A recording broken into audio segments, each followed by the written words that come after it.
Yes మనతో మాట్లాడేందుకు మంత్రి వివేక్ వెంకట సార్ నుంచి జూబ్లీహిల్స్ సంబంధించి నోటిఫికేషన్ ఇప్పటి వరకు కూడా చాలా కాన్స్టిట్యున్సీలో పర్యటించారు. ఎలా చూస్తారు సార్ ఈ లీడ్ ను? ఇప్పుడు 40,000 పైచీలకు లీడ్.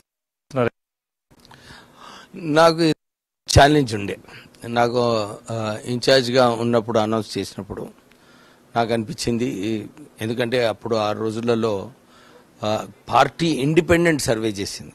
ఇండిపెండెంట్ సర్వే చేసినప్పుడు చాలా డిఫికల్ట్ సీటు. ఇక్కడ బీఆర్ఎస్ సిట్టింగ్ ఎంపీ ఎమ్మెల్యే ఉండే 3 టర్మ్స్ ఇక్కడ గెలిచినాడు.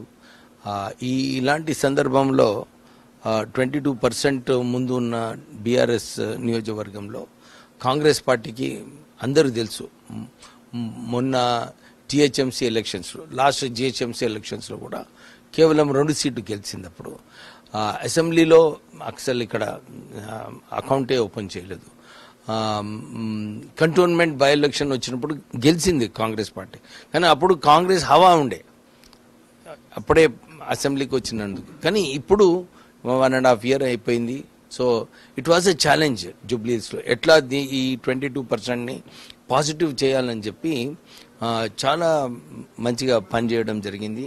నేను, పొన్నం గారు, తుమ్మల గారు కలిసి ఒక ఈ నెగిటివ్ ఏదైతే 22% ఉండేనో ఈ మొత్తము వైప్అవుట్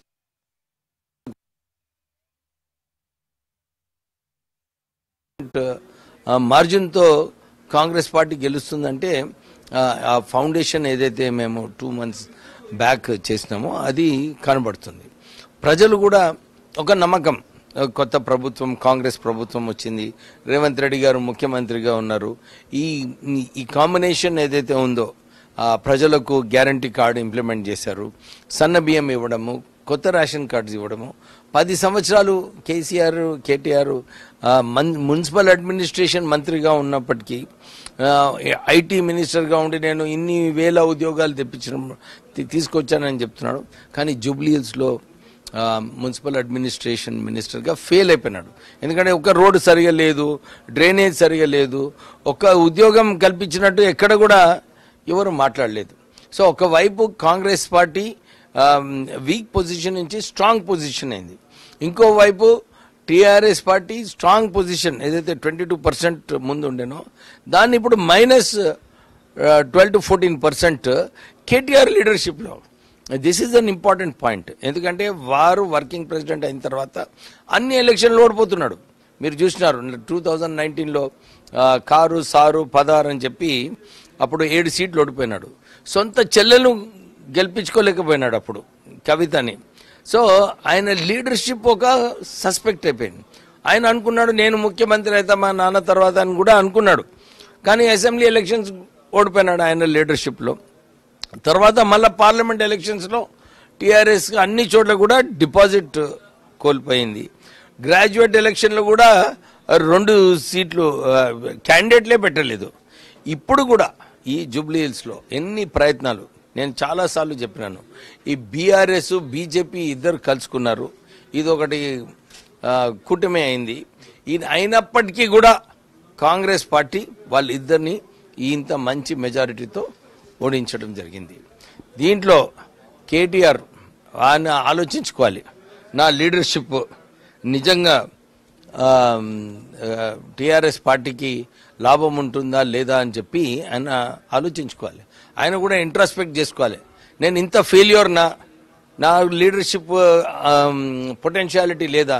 ఎందుకంటే ఆల్రెడీ 7th రౌండ్లో 19,000 మెజారిటీ కాంగ్రెస్ పార్టీకి ఉంది. సో మేము ఏదైతే ఇంతకుముందు నేను ఫిగర్ ఇచ్చినానో చాలామంది టైట్ అని చెప్పినప్పుడు నేను ముఖ్యమంత్రి గారికి మా సర్వే ఇవ్వడం జరిగింది. ఆ సర్వేలో అప్పుడు ఆ రోజులో 8% లీడ్లో ఉండే, ఇప్పుడు 12 to 14% లీడ్ వస్తుంది. ఎందుకంటే 2 లక్షల ఓట్లు ఆల్రెడీ 20,000 మెజారిటీ అంటే 10% ఆల్రెడీ వచ్చింది, ఇంకా 3 rounds ఉంది. So we should touch around 12 to 14%. So ఈ లీడర్షిప్ ఒకవైపు కాంగ్రెస్ పార్టీ స్ట్రాంగ్ అవుతుంది సిటీలో, రేవంత్ రెడ్డి గారి లీడర్షిప్ ముందుకు వెళ్తుంది, ఇంకోవైపు టీఆర్ఎస్ ఫెయిల్యూర్ మొత్తం ఎలక్షన్స్ ఇప్పటి నుంచి 2023 నుంచి ఇప్పటివరకు చూసుకుంటే కేటీఆర్ గారి లీడర్షిప్లో మొత్తం ఫెయిల్యూర్ ఉంది. టీఆర్ఎస్ పార్టీ కూడా ఆలోచించుకోవాలి, వాళ్ళు కూడా ఇంట్రోస్పెక్షన్ చేసుకోవాలి. అరే మా పార్టీ భవిష్యత్తు ఏముంటుంది, ఇట్లా కేటీఆర్ లీడర్షిప్లో ఓడిపోతుంటే మా భవిష్యత్తు ఏముందని చెప్పి కూడా టీఆర్ఎస్ పార్టీ ఆలోచించే అవసరం ఉంది. వారు ఆల్రెడీ ఆస్తుల గొడవలో చెల్లా అన్న గొడవలు అయిపోయినాయి.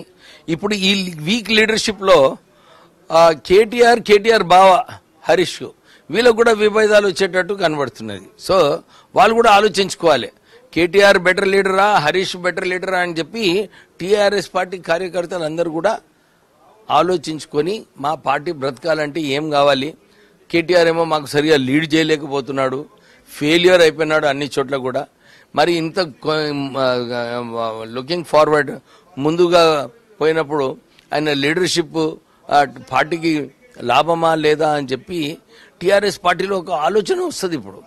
సో హరీష్ గారు కూడా అనుకోవాలి, అరే నేను నా బావ కింద పనిచేయాలనా లేకుంటే నేనే లీడర్ కావాలా అని చెప్పి హరీష్ కూడా ఆలోచించే సమయం వచ్చేసింది. సో అది వాళ్ళ ఇంటర్నల్ గొడవ, మనకు అవసరం లేదు. కానీ నేను చెప్పేది ఏంటంటే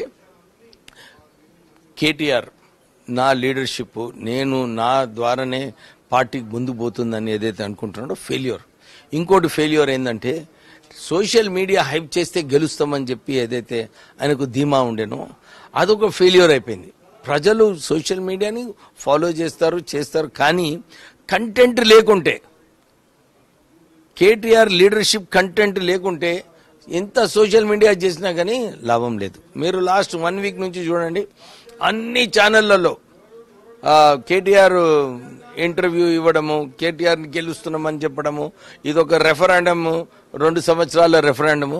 ఇది రెఫరెండం ప్రూవ్ అయిపోయింది. ప్రజలు మళ్ళొకసారి అసెంబ్లీ ఎలక్షన్స్లో టీఆర్ఎస్ని తిరస్కరించారు, పార్లమెంట్ ఎలక్షన్లో తిరస్కరించారు, గ్రాడ్యుయేట్ ఎలక్షన్స్లో తిరస్కరించారు, కంటోన్మెంట్ బైపోల్లో తిరస్కరించారు, ఇప్పుడు జూబ్లీ హిల్స్లో కూడా తిరస్కరిస్తున్నారు. సో వాళ్ళు బావా మరుదు ఇంకా మరిది ఇద్దరు కలిసి వాళ్ళు ఆలోచించుకోవాలి, మా పార్టీ ఫ్యూచర్ ఏముందని చెప్పి వారు ఆలోచించుకోవాలి. సో ప్రధానంగా జూబ్లీస్ కిందికి వస్తే ఇవ్వకముందు ఉండే మీరు కూడా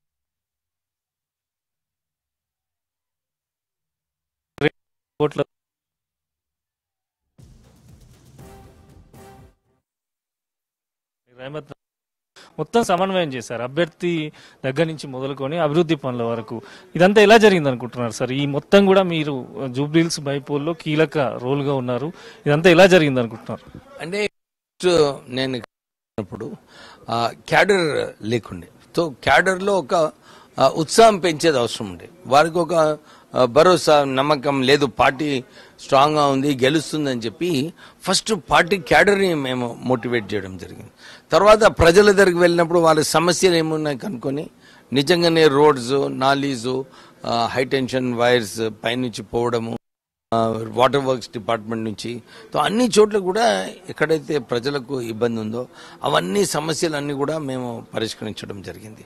ఒక నమ్మకం రావడంతో ఏదైతే కాంగ్రెస్ పార్టీకి 22% నెగిటివ్ ఉందో అది పాజిటివ్ కావడం జరిగింది. తర్వాత మేము కూడా చెప్పినాము, నేను నిజంగా 3.5 సంవత్సరాలు కాంగ్రెస్ పార్టీ అధికారంలో ఉంటుంది, కాంగ్రెస్ పార్టీ మీకు ఏదైనా మేలు చేయొచ్చు, బీఆర్ఎస్తో 10 సంవత్సరాలు ఏదైతే వారు హయాంలో ఏదో ఒక సరిగా డ్రైనేజ్గా పని సరిగా చేయలేదు, చాలా చోట్ల కూడా లేఅవుట్స్లో పైసలు తీసుకొని న్యాచురల్ పోయే నాలాను కూడా బంద్ చేయించారు పైసలు తీసుకొని. సో ఇలాంటి డిసిషన్స్ టీఆర్ఎస్ పార్టీ తీసుకున్నందువలన ప్రత్యేకంగా కేటీఆర్ మున్సిపల్ అడ్మినిస్ట్రేషన్ మినిస్టరు ఆయన హయాంలో మొత్తం భ్రష్టు పట్టించేసినాడు జూబ్లీహిల్స్ నియోజకవర్గానికి. అందుకోసం ప్రజలు లేదు ఆ నమ్మకం ఏదైతే ఇంతకుముందు టీఆర్ఎస్ పార్టీతో ఉండి 3 సార్లు గెలిపించినారో మళ్ళీ ఈసారి కాంగ్రెస్ వైపు ప్రజలందరూ కూడా మొగ్గు చూపించినారు. సో ఫైనల్ గా జూబ్లీహిల్స్ ప్రజలకు కానీ భవిష్యత్తుకు సంబంధించి ఎలా ఉండబోతుంది సార్ కార్యాచరణ, ఇప్పుడు ఎలా ఉండబోతుంది? నేను ఇన్ఛార్జ్గా ఉన్నప్పుడు రహమత్ నగర్, షేక్పేట్, బోరుబండ ఈ 3 నియోజకవర్గాల్లో నేను ఇన్ఛార్జ్ ఉన్నాను. పొన్నం గారు, యూసుఫ్ గూడ, తుమ్మల గారు, ఎర్రగడ్డ, వెంకటరమణ ఇవన్నీ ఉన్నప్పుడు మేమందరం కలిసి పనిచేసినాము. కలిసి పనిచేసి మేము ఈ మన అరే ఉండు అరే అరే